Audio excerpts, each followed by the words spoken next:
So I am going to just have a bit of a chat about shit, literal shit today. So if you've been playing along at home, I've been alluding to the fact that I am having a procedure called an FMT, so a fecal microbiota transplant. And so I actually wanted to share my journey because so many people are like, tell me more about that. I'm so curious. And you may have heard of this procedure. This is a procedure where they take the fecal matter of one person and put it in the gut of another person.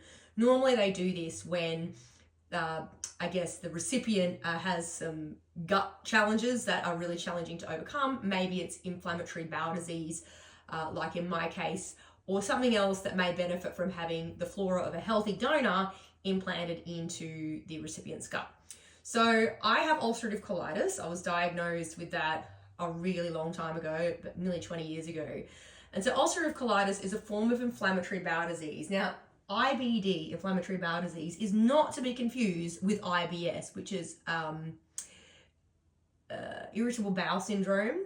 Very different. People go, yeah, I have IBD. No, you have IBS. IBD is an autoimmune disease.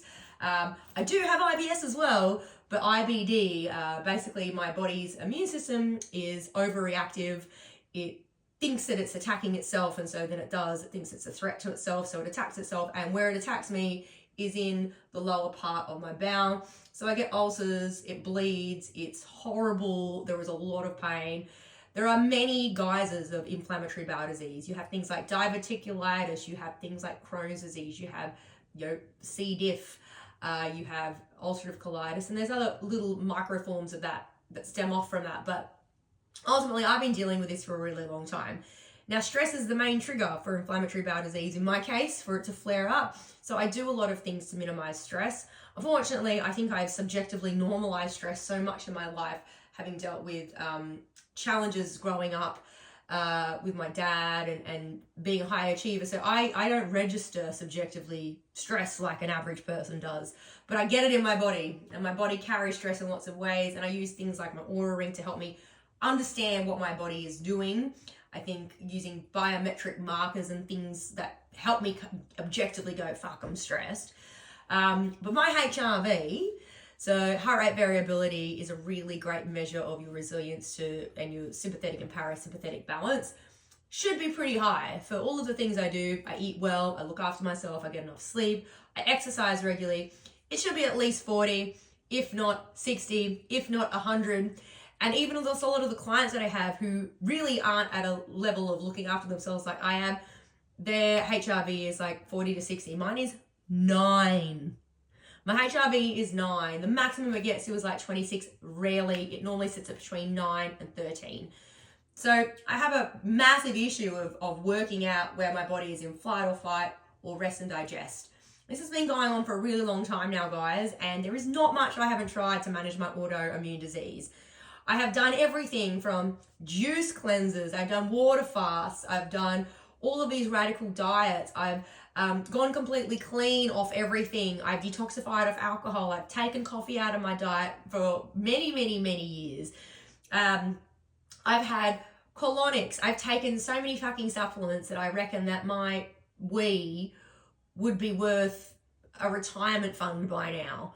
Honestly, potions, pills, I've done Chinese medicine, I've had my house smell like dog's balls for weeks on end, cooking up things in my kitchen, and I've tried things for a really long time and basically gotten to the point where I'm sick and tired of all of the things. My life is revolving currently around my health. It's been like that for nearly 20 years, and I'm exhausted. I don't want to wake up and have to have tablets and pack tablets in fucking fishing tackle boxes every time I go away, and powders and tinctures and potions and pills. It's really frustrating, and I'm so proactively healthy. So I'm doing something very radical, and I am going to go and have someone else's poop put in my gut. So it is quite a lengthy procedure. I have been on antibiotics now for about 6 weeks, just over 6 weeks. I'm going to be on 8 weeks of antibiotics. And these antibiotics are compounded in a pharmacy specifically designed to target certain gut bacteria that are living in my gut that aren't great. So this is part of the procedure that they put you on. You don't have to go on the antibiotics, but they basically told me there's about a 30% increase in the chance that it's going to work if I take the antibiotics. So I've taken the antibiotics. They've made me feel horrendously ill. I've also had viruses the whole time.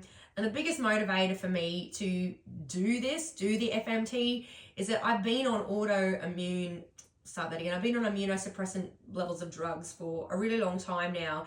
And every year when winter comes and everyone gets sick around me, I just catch everything. I've had COVID 7 times. I catch anything that comes into contact with me despite being healthy. So, I think at that saturation point, this is probably just the next step. So I've been on these antibiotics for a while now. I've got 1.5 weeks to go.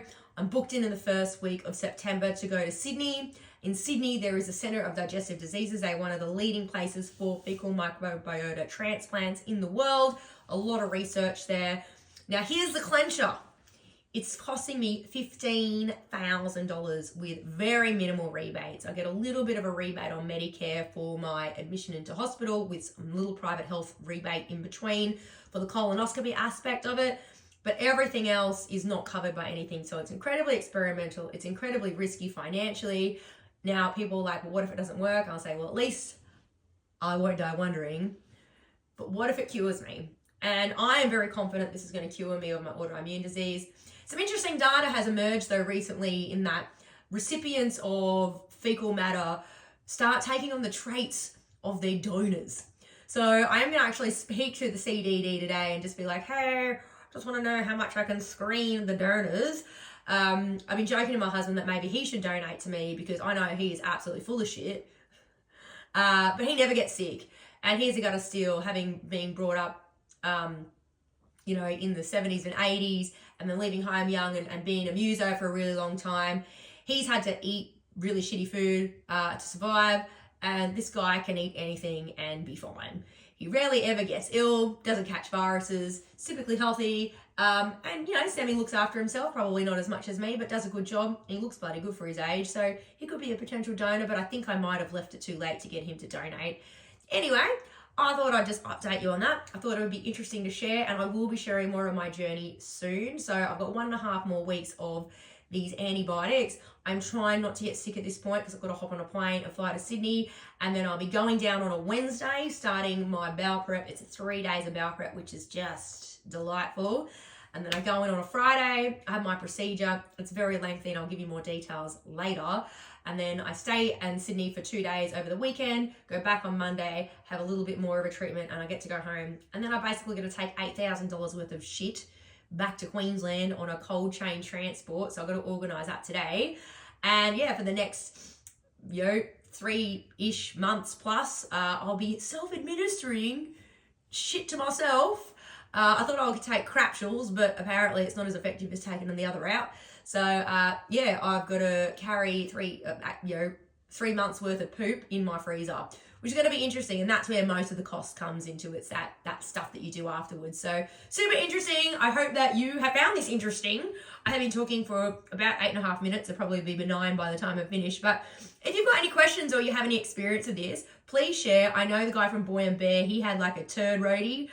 He went through an FMT and it solved all of his problems with anxiety and depression and stuff. So yeah, I think there is still a lot of evidence there suggesting this stuff is really great. I don't think that the common sense of the public have caught up to the fact that your gut matters. So it's going to be great. Thanks for listening and talk again soon.